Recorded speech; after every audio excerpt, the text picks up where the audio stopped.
Guys welcome back. അപ്പം എമ്പുരാൻ്റെ ഒക്കെ വമ്പൻ ഓളാണ് നമ്മുടെ സോഷ്യൽ മീഡിയയിൽ മൊത്തത്തിലുള്ളത്. അതിൻ്റെ ഇടയ്ക്ക് ഓണത്തിനിടയ്ക്ക് പുട്ടുകച്ചവടം എന്ന് പറയുന്ന പോലെ തന്നെ നമ്മുടെ തരുൺ മൂർത്തിൻ്റെ വളരെയധികം ഒരു സാധാരണക്കാരനായ മോഹൻലാലിനെ എങ്ങനെ നമുക്ക് കാണണമോ ആ ഒരു ലെവൽ പരിപാടീൻ്റെ ട്രെയിലർ വന്നിട്ടുണ്ട്. അപ്പോൾ അതിൻ്റെ വാൾപേപ്പറൊക്കെ സത്യം പറഞ്ഞു കഴിഞ്ഞാൽ ഒരു പഴയ നമ്മുടെ ലാലേട്ടൻ ശോഭനയുടെ ഒരു വിൻറ്റേജ് ലുക്കൊക്കെയാണ് വാൾപേപ്പറിലുള്ളത്, തമ്പനയിലുള്ളത്. അപ്പോൾ എന്തായാലും നമുക്ക് ട്രെയിലർ കണ്ടു നോക്കാം, എന്നിട്ട് ബാക്കി നമുക്ക് നോക്കാം. പണ്ട് എന്നെ കണക്ക് പഠിപ്പിച്ചൊരു സാറുണ്ടായിരുന്നു. നമ്മളൊരു ഫ്രീ പീരീഡ് നോക്കിയിരിക്കുമ്പോൾ അയാൾ എവിടുന്നെങ്കിലും കയറി വരും. അടിച്ചാലും കുണിച്ചാലും ഉത്തരം കിട്ടാത്തൊരു ചോദ്യവും. ഉത്തരം കിട്ടൂല, പുറത്തും നിർത്തും, നാണവും കെടുത്തും. അതിന് നീ ഏത് സ്കൂളിൽ പഠിച്ചേക്കുന്നത്?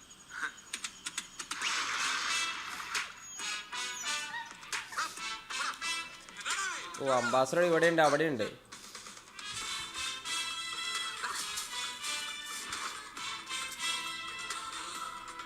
മോഹൻലാൽ ശോഭന.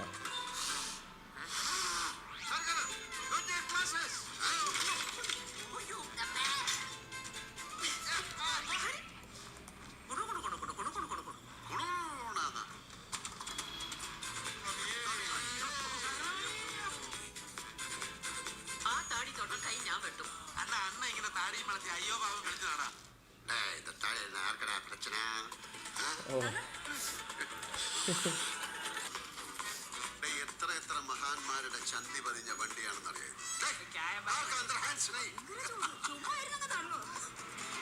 ഈ കാറിന് വേണ്ടിട്ട് ഫാൻ കറങ്ങുന്നതിൽ ഇവിടെ കിടന്ന് വട്ടം വട്ടം കറങ്ങും. എന്താണോ എന്റെ വണ്ടിയുടെ കാര്യം തരൂല സാർ, എന്റെ കാറ് കിട്ടൂല.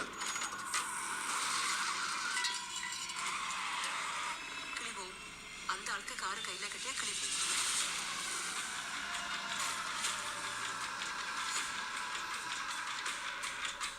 മഴ നനയാലല്ലോ കുട്ടിച്ച. എല്ലാരും കൂടെ എന്നെ ഇങ്ങനെ മഴയത്ത് നിർത്തിയൊക്കെ.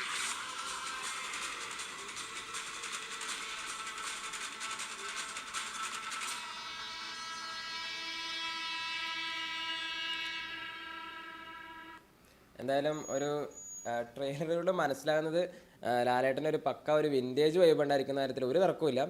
അപ്പോൾ ഈ ടൈമിൽ എനിക്ക് ഈ ഒരുപാട് ആളുകൾ മോഹൻലാലിനെ പല രീതിയിൽ ക്രിട്ടിക്സ് ചെയ്യുന്നത് കണ്ടിട്ടുണ്ട്. നിങ്ങൾ ആലോചിച്ച് നോക്കണം, ഇതേ ലുക്ക് തന്നെയാണ്, ജസ്റ്റ് ഇതിൽ വൈറ്റ് ഷർട്ട് മാറിയ സ്റ്റീഫൻ നെടുമ്പള്ളയും ഇതിലെ മറ്റേ ലുങ്കിയൊക്കെ ആകുമ്പം ഇതിലെ മോഹൻലാലിൻ്റെ ക്യാരക്ടറിന് ഒരു ഷൺമുഖനാണ്. നിങ്ങൾ ആലോചിക്കണം, ഒരു ആക്ടറിൻ്റെ മുഖത്തിൽ വരുന്ന ഭാവങ്ങൾ ഡ്രസ്സിങ്ങിൽ അല്ല അദ്ദേഹം ഉൾക്കൊള്ളിക്കുന്ന. സത്യം പറഞ്ഞു കഴിഞ്ഞാൽ ഓരോ ക്യാരക്ടറും ഇപ്പോൾ നിങ്ങൾ ആലോചിക്കുക, ഇപ്പോൾ ഖുറേഷി ആണെന്നുണ്ടെങ്കിലും ഖുറേഷിക്ക് ചെറിയൊരു നര മാത്രമേ ഒരു പൊടിക്ക് കൊടുത്തിട്ടുണ്ടാവുള്ളൂ, ഏകദേശം ഓൾമോസ്റ്റ് ലുക്കിലേക്ക് സെയിം ആണ്.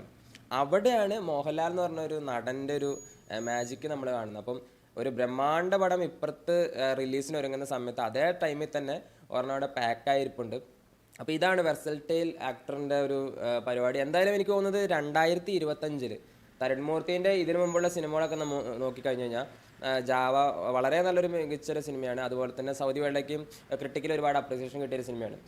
തുടരും എന്ന സിനിമയിൽ ലാലേട്ടൻ കഴിഞ്ഞ ദിവസം അറിയാതെ ഇൻ്റർവ്യൂവിൽ പറഞ്ഞിട്ടുണ്ട്, ലൈക്ക് ആസ് എ ദൃശ്യം എന്ന് പറഞ്ഞിട്ടുണ്ടെങ്കിൽ കൂടി ഇത് ഏത് ലെവലിലേക്ക് പോകുമെന്നറിയില്ല. എന്തായാലും അവിടെയും ബ്ലാക്ക് അംബാസഡർ, എമ്പുരാനിലും അംബാസഡർ ഉണ്ട്, ഇവിടെ അംബാസഡർ ഉണ്ട്. പക്ഷേ രണ്ടിൻ്റെയും സിങ്ക് എന്ന് പറഞ്ഞു കഴിഞ്ഞാൽ അത് വേറെ ലെവൽ തന്നെയാണ്. കാരണം രണ്ടും രണ്ട് ക്യാരക്ടറാണ്, രണ്ട് മോഹൻലാലാണ്. മോഹൻലാലിൻ്റെ ഒരു വെർസറ്റൈൽ പരിപാടി ആയിരിക്കും തുടരിൽ, നമുക്ക് ഒരു തർക്കമില്ല. കാരണം ശോഭന മോഹൻലാൽ കോംബോ മലയാള സിനിമയുടെ ചരിത്രത്തിൽ തന്നെ ഏറ്റവും ഒരു നൊസ്റ്റാൾജിക് കോംബോ എന്ന് പറഞ്ഞാൽ അത് ശോഭനയും മോഹൻലാലാണ്. ഇല്ലെങ്കിൽ പണ്ടത്തെ എന്ന് പറയുമ്പോൾ പ്രേം നസീർ, ഷീല ഒക്കെ പറയാം. പിന്നെ അതിന് കുറച്ച് കാലങ്ങൾക്ക് ശേഷം വേണമെന്നുണ്ടെങ്കിൽ ദിലീപ്, കാവ്യ അങ്ങനെ വേണമെങ്കിൽ പറയാം. പക്ഷേ ഇതെന്ന് പറഞ്ഞു കഴിഞ്ഞാൽ ഒരു 30-35 വർഷമായിട്ടുള്ളൊരു കോംബോ ഇപ്പോഴും സ്റ്റിൽ കണ്ടിന്യൂയിങ് എന്ന് പറഞ്ഞു കഴിഞ്ഞാൽ അതൊരു സംഭവം തന്നെയാണ് ഇന്ത്യൻ സിനിമയിൽ. എനിക്ക് തോന്നുന്നില്ല ഇത്രത്തോളം കാലഘട്ടങ്ങളുടെ ഇടയ്ക്ക് ഒരു പെയർ 10 വർഷത്തെ കോംബോ അല്ല, ഒരു 30 വർഷത്തിന് മുകളിലായിട്ട് ഒരാൾ വീണ്ടും നായകനും നായികയായിട്ടിരിക്കുക എന്ന് പറഞ്ഞു കഴിഞ്ഞാൽ അത് അത്ഭുതം തന്നെയാണ്. അപ്പോൾ എന്തായാലും കട്ട വെയിറ്റിംഗ് ആണ് ഈ സിനിമ. തരുൺ മൂർത്തി എന്ന് പറഞ്ഞൊരു യങ് ഡയറക്ടർക്ക് ഒരുപാട് വിമർശനങ്ങളുണ്ടായിരുന്നു. കാരണം പുള്ളി പുതുമുഖങ്ങൾക്ക് അവസരം കൊടുക്കുന്നില്ല എന്നൊക്കെയുള്ള കാരണങ്ങളാണ്. പക്ഷേ അതിൽ നിന്നൊക്കെ മാറ്റി ഒരു പക്കാ നാട്ടുമ്പുറത്തുകാരനായ മോഹൻലാൽ, സാധാരണക്കാരനായ മോഹൻലാൽ എന്ന് പറഞ്ഞ നടൻ എനിക്ക് തോന്നുന്നത് ജനങ്ങളുടെ ഇടയിലേക്ക് ഏറ്റവും കൂടുതൽ കയറി പറ്റിയത് ഇപ്പോൾ അപ്പുറത്തെ വീട്ടിലേക്ക് മണ്ണെണ്ണ വാങ്ങാൻ പോകുക, ഇല്ലെങ്കിൽ ഒരു സാധാരണക്കാരൻ, ഒരു ബസ് തൊഴിലാളി, അല്ലെങ്കിൽ ഒരു ഓട്ടോ തൊഴിലാളി, ഇതുപോലത്തുള്ള റോളുകൾ ചെയ്ത് തന്നെ അദ്ദേഹം ജനങ്ങളുടെ ഉള്ളിലേക്ക് കയറി പറ്റിയിട്ടുള്ളത്. അതുകൊണ്ടാണ് തുടരെ ഇത്ര പരാജയങ്ങൾ ഉണ്ടായ ഈ സമയത്ത് പോലും മോഹൻലാലിൻ്റെ സിനിമ എമ്പുരാനിലൂടെ ഏകദേശം 60 കോടി FDS നേടാൻ വേണ്ടി പോകുന്നത്.